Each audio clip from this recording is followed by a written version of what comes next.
इस संसार समुद्र से पार होना बहुत कठिन है, क्योंकि भगवती माया का ऐसा आकर्षण है कि एक क्षण में हम सत ज्ञान भूल जाते हैं। असत अज्ञान का ऐसा साम्राज्य सा छाया हुआ है। सत संकल्प करते हैं कि आज के बाद हम ऐसा नहीं करेंगे, पर विवश होकर के फिर माया हमसे वैसा ही करा देती है जो नहीं करना चाहिए। उसके लिए हमें अध्यात्म बल की आवश्यकता है। अध्यात्म बल बड़े कृपा पात्रों के हृदय में जागृत होता है। कृपा हमारे ऊपर है, पात्र हमें बनना है। कृपा ना होती तो मनुष्य देह न मिलता, साधु संग न मिलता, धाम आने को न मिलता, नाम लीला रूप प्रभु के सिद्धांत ये सुनने को न मिलता। कृपा तो है, अब हमें कृपा पात्र बनना है, तभी वो प्रेमामृत रस हमारे हृदय में आएगा। कृपा पात्र उपासक एकमात्र अपने आराध्य देव के चिंतन का ही महत्व रखता है। उपासक के अंदर ये प्रश्न नहीं आना चाहिए कि हमें 6 महीना 1 वर्ष हो गए नाम जप करते हुए, कोई हमें परिवर्तन तो नहीं दिखाई दे रहा। 1 महीना अगर हम नाम जप कर रहे हैं या 1 वर्ष नाम जप कर रहे हैं तो ये सत चिंतन है। सत चिंतन कभी व्यर्थ नहीं होता। तुम्हें पता नहीं है कि तुम्हारे कितने अशुभों का नाश कर चुका है नाम, यदि वास्तविक आप जप रहे हैं। संचित कर्मों को पहले भस्म करता है नाम। इसीलिए नवीन उपासक को ये अनुभव नहीं होता कि नाम का फल क्या है, क्या आनंद है, क्या दुख मिटता है। इसलिए प्रार्थना है आप अपने अज्ञान के कारण कहीं नाम जपना ना छोड़ दे कि जब से नाम शुरू किया हमें कोई लाभ नहीं दिखाई दे रहा, हमें नौकरी नहीं मिल रही, हमारा काम नहीं बन रहा, हमारे दुख नहीं मिट रहे और दुख बढ़ रहे हैं। ऐसा आपको माया अनुभव कराएगी।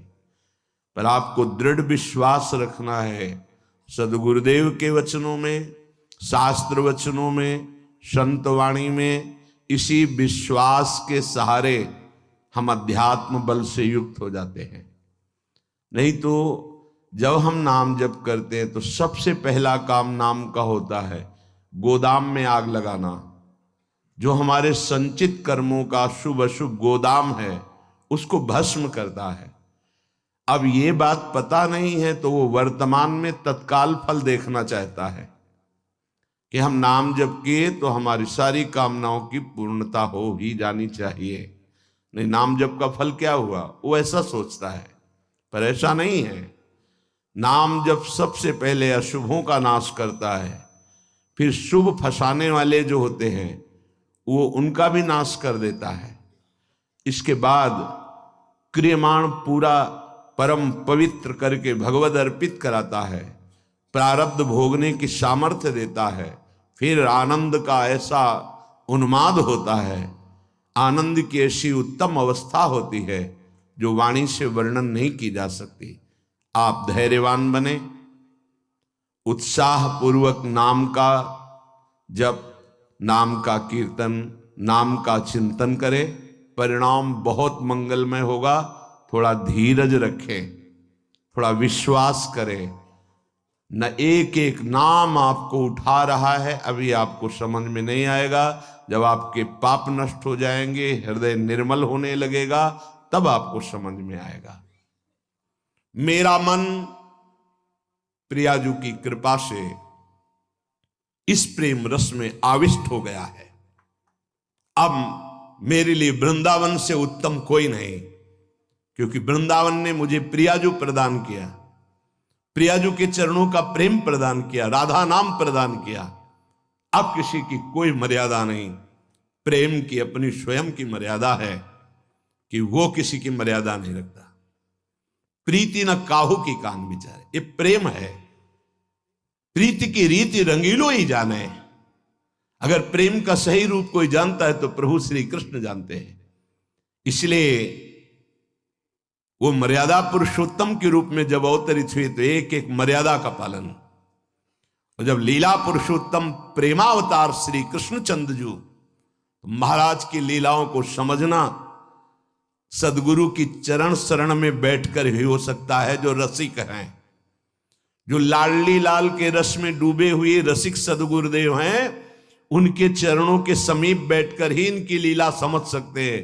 नहीं, इनकी लीला बड़े बड़े मुनियों के लिए भी अगोचर ही है। न देवैर ब्रह्मादेर न खलु हरि भक्तैर न सुहृदा, ये स्वयं बाके हैं, इनकी लीला भी बाकी है।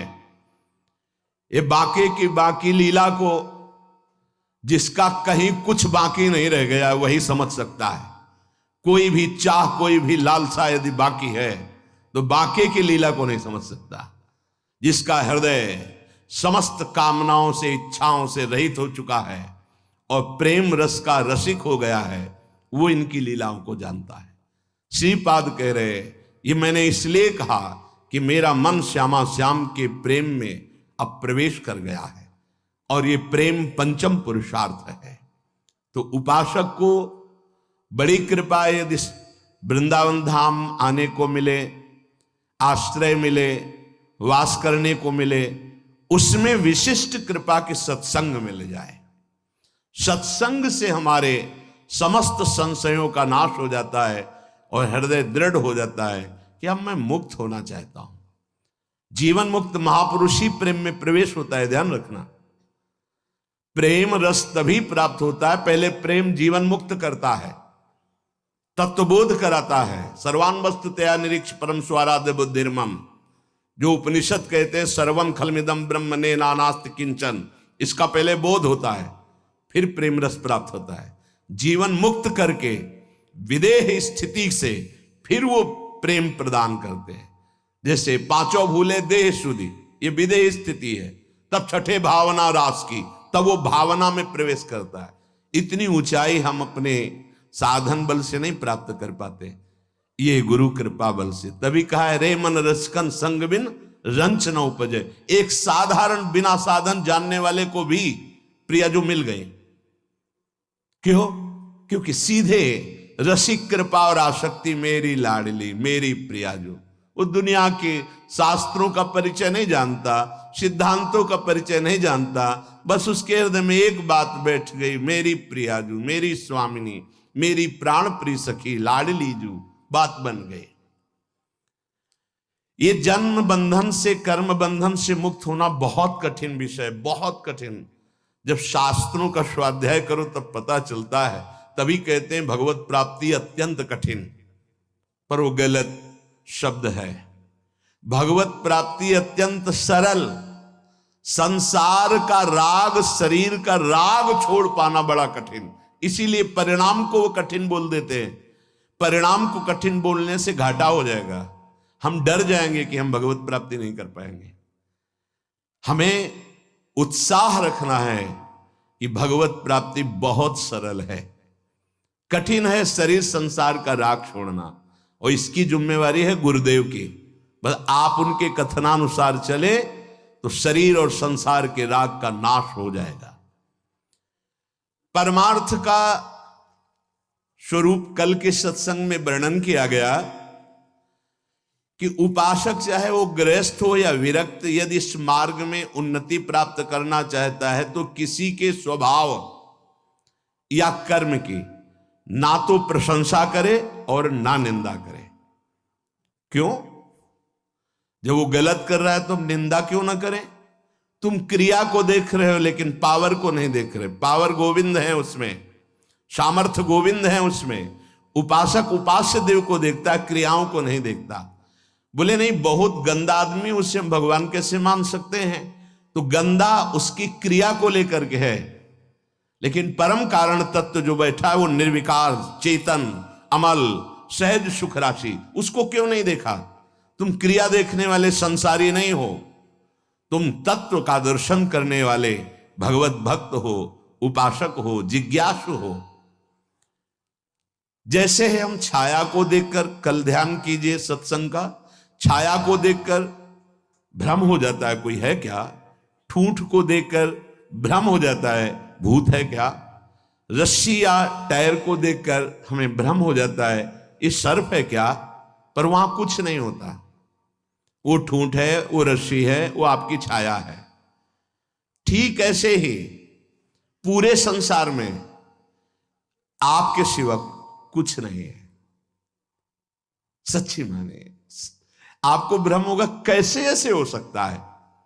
जैसे स्वप्न में आपके मन के सिवा कुछ नहीं था, तो उसमें दुश्मन भी थे, मित्र भी थे, भोग भी था, ना जाने क्या क्या था, पर जब जगे तभी वो झूठा समझ में आया ना।